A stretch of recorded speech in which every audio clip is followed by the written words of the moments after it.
Well, hello. It's me, Kenny Paul Curry, your host of the party. And today is Wednesday, June 28th, 2023. And oh my God, do we have a lot to talk about today after what we saw yesterday. So here's what you need to know. The macro data comes out very strong and investors celebrate that good news is in fact good news. New home sales, yep, they blew the doors off the place.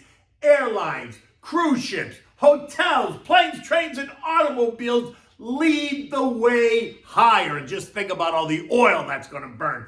Tech, it takes second place, but still very much a winner. And what are we having for dinner? Well, again, we're in the summertime, so we're having a peach and tomato summer salad. Oh my God, delish. You'll wonder how you ever did without it. So look, first of all, strong economic data yesterday ignited the algos. Durable goods, which were expected to be down 0.9, came in at plus 1.7%, a dramatic swing higher. Capital goods ordered was expected to come in at plus 0.1%, and they came in up 0.7. And remember those new home sales that we talked about on Monday, where I suggested the number was going to be much stronger than the expected negative 1.2%? Remember what I said, that new home sales expectations of -1, which I think is wrong, based on prior housing reads and how home builders can make current mortgage rates more appealing via their in-house financing, blah, blah, blah. Well, guess what? In addition to making mortgage rates more appealing, new home builders can also attract buyers by offering those free upgrades to kitchen cabinets, quartzite countertops, upgraded bath tiles, fancy trim, exterior landscaping, and in the South, they even offer discounted pools. So when you go into this new house, you are wowed, right? Because they also stage it with all the latest and greatest, right?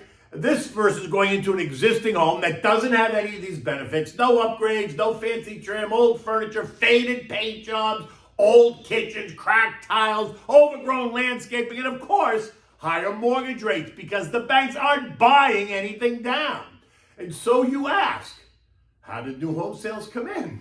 They blew the roof off the place, coming in at up 12.2%, a massive swing versus the expectation. And guess what the home builders did? Oh, God, the XHB surged by 2.7%, taking the individual names even higher. Toll Brothers up 3.25%, KB Homes up 2.2%, Tri Pointe up 2.7%, Lennar up 4.1%, and consumer confidence, yeah, that got a lot too, coming in at 109.7, up from 102.7 last month, and well ahead of the expectation of 104.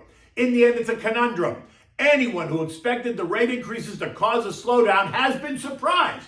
So anyone that was overly cautious going to all cash has been disappointed, especially if they listen to Mikey Wilson at Morgan, who told us to prepare for S&P 3000, or Goldman Sachs that told us to prepare for S&P 3400, which is why I keep telling you to stay in, but be a bit more defensive, which doesn't mean sell everything and sell your tech and go to cash. It just means talk to your advisor and create a more diversified defensive plan that keeps you invested and keeps you exposed to the equity market while offering more stability in turbulent time.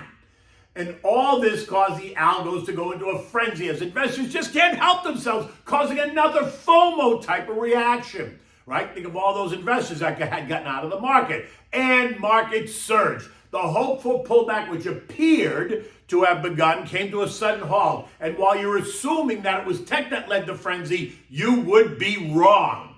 By the end of the day, the Dow added 212 points or 0.6. The S&P up 50 points or 1.1%. The NASDAQ rallied by 220 points or 1.6%. The Russell gained 26 points or 1.5%. But it was the transports that exploded higher, rising by 400 points or 2.7%. Investors, traders, and algos couldn't help themselves. They all rushed in, once again afraid of missing out. Many thinking that we watched the S&P lose 2% or the NASDAQ lose 4% over the past week. And that represented a sale. And that was an appropriate buy the dip moment. And like I said, it was the transports that led the way. Think airlines, hotels, and cruise lines. And within that sector, we saw the airlines, represented by the JETS ETF, surge by 4.7%. Individual names up even more. Delta up 6.3, American up 5.4, United Airlines up 5.2, Alaska Airlines up 4.2, and JetBlue up 8.8%. The story is the same. Pent-up demand for air travel is driving the mania. 2023 profit projections continue to climb. All while Pete Buttigieg tells us that summer air travel is going to be a nightmare because the transportation sector can't handle it. And all those 5G cell towers, they're jamming up these computer systems on the planes, forcing some to be grounded. How's that working for you? Never mind the ongoing cancellation and delays that happen daily. Then when you fly, you need someplace to stay. And that caused the hotel and cruise industry to follow suit. Marriott Hotels up 3.4, Hyatt up 2.2, Hilton up 2.2, Royal Caribbean up 4.3, Norwegian Cruise Lines up 5.7, and Carnival up a whopping 8.8%. In second place yesterday was AI and anything tech, as the algos took the NASDAQ up 240 points or 1.8%, recouping nearly half of what it lost over the prior 5 days. The tech mega caps leading the parade higher. Tesla, which had lost 12% after being up 165% on the year, rose by 3.4% yesterday, as the groupies there were unable to accept the fact that anybody would ever sell Tesla. Meta up 3%, Amazon up 1.5%, Apple up 1.6%, AI up 4.4%, IBM up 1%. The semis, oh my God, the stocks up 3.5%, Nvidia up 3%, leading up 186% year to date.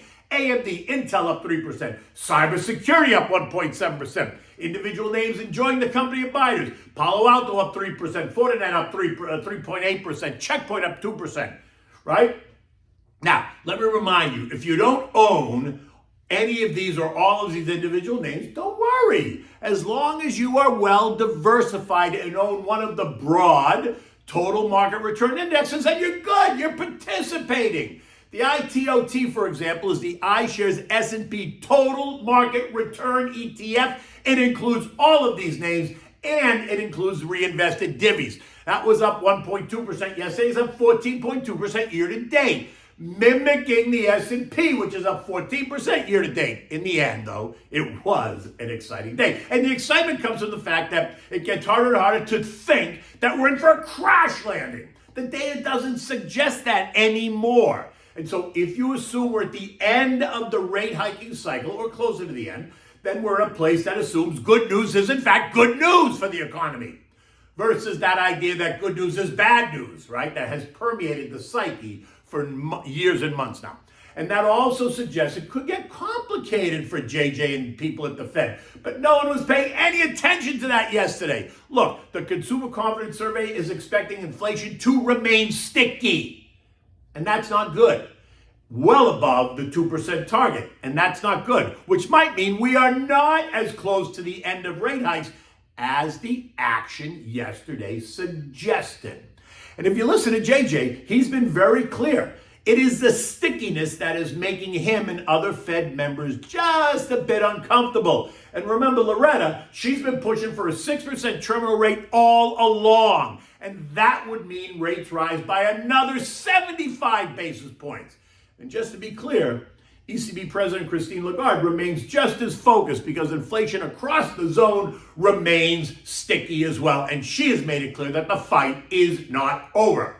All the excitement caused investors to hit the sell button, though, on bonds, and that sends yields higher, right? The 2-year now yielding 4.73%, up from 4.7.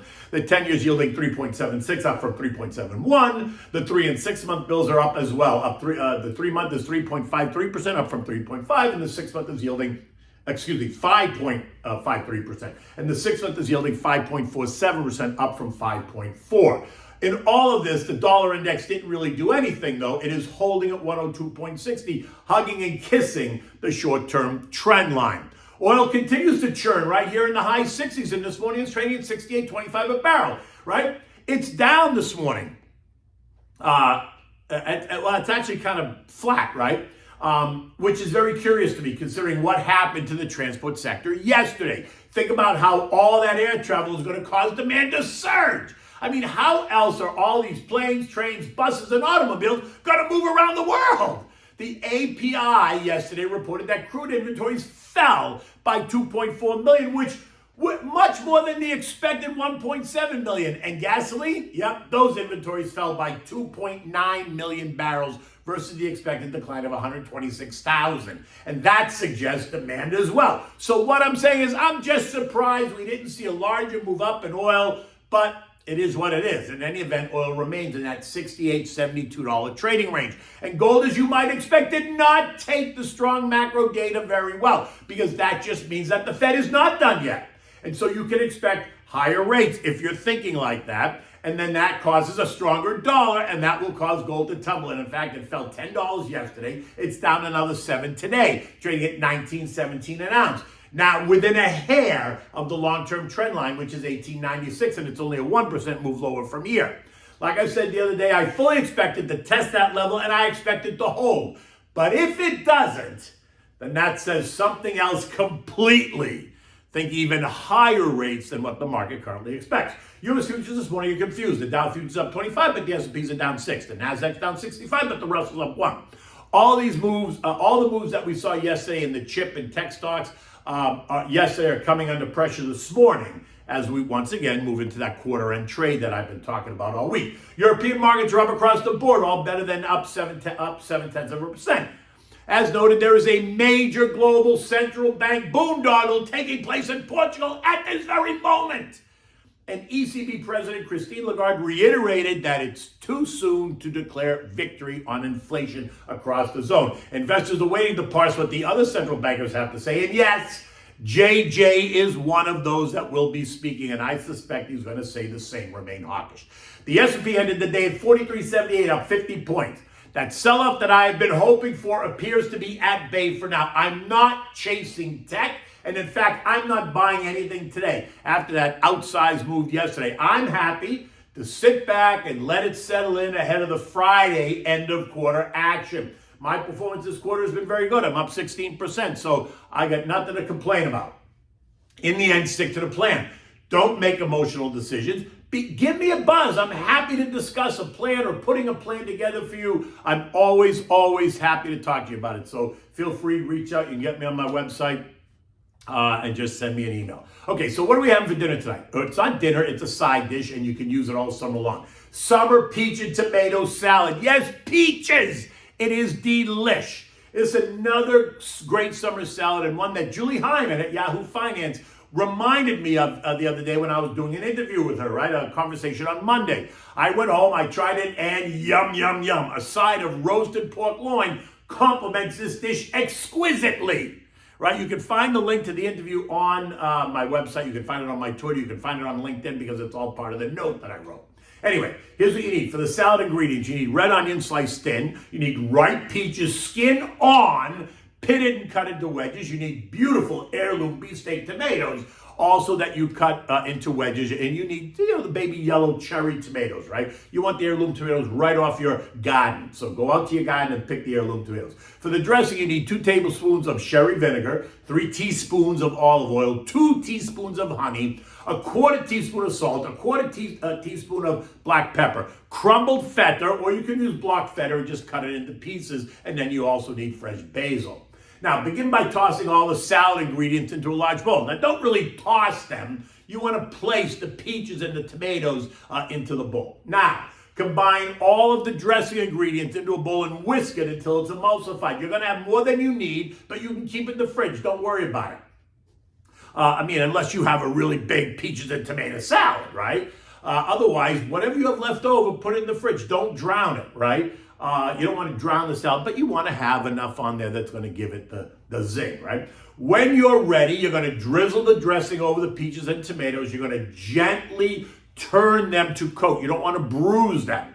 Now you're going to add the fresh feta, either crumpled or the block pieces, whatever you want, and the fresh basil, which you've also gotten from your garden. You're going to go right out there, go to the basil plant, rip off some leaves, rip them up, and put them all over the peaches and tomatoes. And then set this out on the table and make sure, like I said, you serve this with a side of pork loin. It is delish. Oh my God, look at this day behind me. It's kind of mixed. It's not going to be a clear sunny day, but it is hot and sticky and humid outside. Sticky, right? Sticky, just like inflation is sticky. But It is what it is. In any event, we are winding down to the end of quarter on Friday and then the long weekend, which is right ahead of us. So until tomorrow, take good care.